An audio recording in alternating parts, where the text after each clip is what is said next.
पश्चिम बंगाल के चुनाव को लेकर केंद्रीय गृह मंत्री अमित शाह ने ममता बनर्जी पर हमला बोलते हुए कहा कि ममता बनर्जी हार से बौखला गई हैं। शाह ने साफ तौर पर ममता बनर्जी पर तुष्टीकरण की राजनीति का आरोप लगाते हुए कहा कि बंगाल में महिला सुरक्षा का हाल बुरा है। शाह ने कहा कि बंगाल के अंदर ममता दीदी का शासन ठीक नहीं है। हम इसे उजागर करना चाहते हैं ताकि बंगाल की जनता तक सच्ची बात पहुँच सके। कोलकाता उत्तर बंगाल और पश्चिम बंगाल के समग्र विकास के लिए रोड मैप लेकर आया हूं ताकि बंगाल का विकास हो सके। इसके साथ ही शाह ने कहा कि ममता दीदी कह रही हैं तो केवल अल्पसंख्यक ही नहीं सुन रहे हैं, अन्य लोग भी सुन रहे हैं जिन्हें वह नहीं मानती हैं। उन्हें भी यह फैसला करना चाहिए कि उन्हें क्या करना है। सुरक्षित बंगाल के लिए बाकी 5 चरणों में भाजपा के पक्ष में मतदान करें। विकसित बंगाल और सोनार बांग्ला निर्माण के लिए भारी मतदान करें। घुसपैठियों की समस्या के निराकरण का काम केवल भाजपा कर सकती है, न माकपा कर सकती है और न ही टीएमसी कर सकती है। इसके साथ ही शाह ने ममता बनर्जी को घुसपैठियों को लेकर घेरते हुए कहा, ममता बनर्जी घुसपैठियों का संरक्षण बनी बैठी है। यह ममता बनर्जी कहती थी कि सीआरपीएफ को भेजे, यहाँ रैगिंग हो रही है, अब उसका विरोध कर रही है।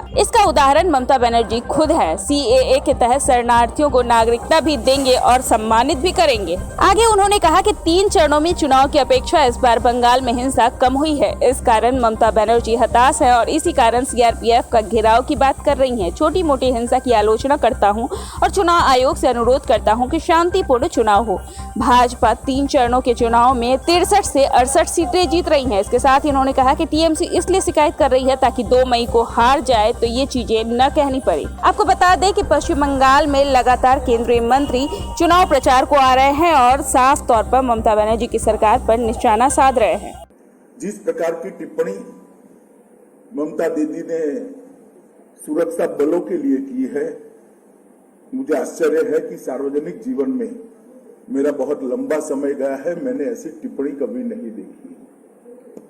कोई राज्य की मुख्यमंत्री और राजनीतिक दल की अध्यक्षा अगर ये कहती है कि सीएपीएफ का आप घिराव कर लो, उनको घेर लो, रोक लो, मैं नहीं ऐसा दृश्य मेरे राजनीतिक जीवन में देखा है। ये क्या कहना चाहती है? लोगों को अराजकता की ओर ले जा रही है। चुनाव को शांतिपूर्ण ढंग से समाप्त नहीं होने देना उनका उद्देश्य है, या फिर हर बार की तरह रेगिंग से चुनाव जीतने का उद्देश्य है। मैं इनकी बात को नहीं समझ सकता। और वो बार बार आरोप लगा रही है कि गृह मंत्रालय के इशारे पर सीएपीएफ चुनाव को डिस्टर्ब कर रहा है। दीदी को मैं एक कॉमन सेंस की बात बताना चाहता हूं कि सीएपीएफ जब चुनाव के काम में लगते हैं तब गृह मंत्रालय का कंट्रोल नहीं होता है। पैरामिलिट्री फोर्सेस पर कंट्रोल चुनाव आयोग का होता है। इतनी सादी सीधी बात भी अगर उनको मालूम नहीं है तो मैं मानता हूं कि उनकी बौखलाहट बहुत बड़ी हो गई। हमारे कार्यकर्ताओं पर लगातार हमला होना, हमारे प्रदेश अध्यक्ष दिलीप घोष पर विगत 2-3 दिनों में ही हमला हुआ। कल भवानीपुर में पुलिस स्टेशन के अंदर हमारे कार्यकर्ता बैठे थे, तब उन पर हमला हुआ। और इस हमले के खिलाफ तृणमूल कांग्रेस के एक भी नेता की खंडन की टिप्पणी नहीं है। ये लोग मुख इशारा कर रहे हैं, मौन इशारा कर रहे हैं कि आप करिए। सार्वजनिक जीवन में इतना तो एक आम बात होती है कि किसी भी हिंसा, किसी भी प्रकार की हिंसा होती है, किसी भी राजनीतिक दल के कार्यकर्ताओं पर हिंसा होती है, सभी लोग इसकी निंदा करते हैं, भर्त्सना करते हैं। मुझे लगता है कि इससे भी तृणमूल कांग्रेस अपना आपा खो बैठी है।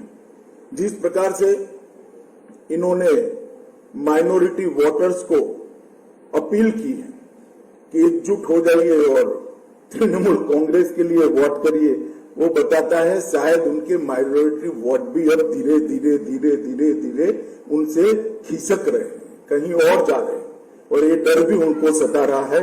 वरना इस प्रकार की अपील किसी भी मुख्यमंत्री के मुंह से, किसी भी पार्टी के अध्यक्षा के मुंह से मैं नहीं मानता कि ये उचित है। इस प्रकार के काम करने की बजाय दीदी को चाहिए कि हार के कारणों का एनालिसिस करें। बंगाल की जनता क्यों उनके खिलाफ है, उसका उनको एनालिसिस करना चाहिए। दीदी, बंगाल की जनता आपके खिलाफ है क्योंकि कानून और व्यवस्था की परिस्थिति पूर्णतया चरमरा गई है। बंगाल की जनता आपके इसलिए खिलाफ है कि यहाँ पर घुसपैठ बेरोक आपने होने दी है। अब तो कलकत्ता में बैठे हुए बंगाली बाबू को भी चिंता है कि 10 साल के बाद कलकत्ता की क्या स्थिति होगी, घुसपैठ अगर इसी तरह से चलती रही। बंगाल की जनता इसलिए आपके खिलाफ है। लाखों करोड़ों जो शरणार्थी आए हैं बांग्लादेश से, उनको नागरिकता देने का कानून मोदी जी लेकर आए। सीएए, अब सीएए का विरोध कर रही है, इसलिए हमारे बंगाल के मतदाता आपके खिलाफ है। तुष्टीकरण की आपकी जो राजनीति रही, इसके लिए बंगाल की जनता आपके खिलाफ है।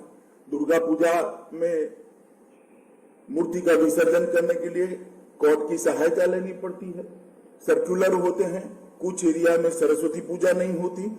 किस प्रकार का शासन आपने बंगाल को दिया है, इसको जरा पीछे मुड़कर देखिए।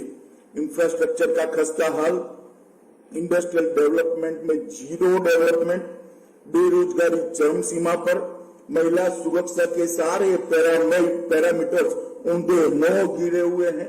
सब प्रकार के महिलाओं के खिलाफ के अपराध में 1 से 5 नंबर के अंदर बंगाल खड़ा है। टोलबाजी, सिंडिकेट और भ्रष्टाचार अपनी सभी सीमाएं लांघ गया है। कोल माफिया और गौ तस्करी करने वालों के साथ तृणमूल के पदाधिकारी और वरिष्ठ से वरिष्ठ नेताओं की साठगांठ का पर्दाफाश हो चुका है।